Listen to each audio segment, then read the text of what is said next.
Early in the new year, our catechism classes turned some attention to David, along with Abraham and Moses, a third great personage of the Old Testament. One striking thing about each of those three men is how flawed they were. Abraham committed adultery essentially with Hagar. Moses murdered an Egyptian. David did both sins.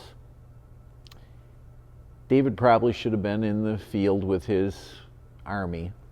Instead, he was idle in Jerusalem. He cast eye at Bathsheba. He inquired of her, finding out she belonged to another man, her husband Uriah. Undaunted, he slept with her. She became pregnant. David brought Uriah back, hoping he would sleep with her and so claim the child. It didn't work, despite inducing Uriah into drunkenness. And then David had him murdered in battle. Worst of all, he covered up the whole thing for at least those 9 long months. You can see how idleness turned to lust, which turned to adultery, which turned to deception, which turned to murder, which turned to cover-up, which turned to unbelief. I suppose there are especially 2 messages for us there.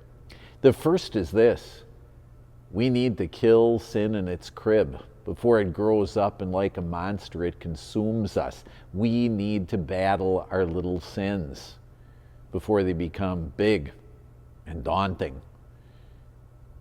Secondly, what an amazing thing it is, nevertheless, that Jesus came from exactly this sinful line of David. And Bathsheba's in the genealogy as well, according to St. Matthew.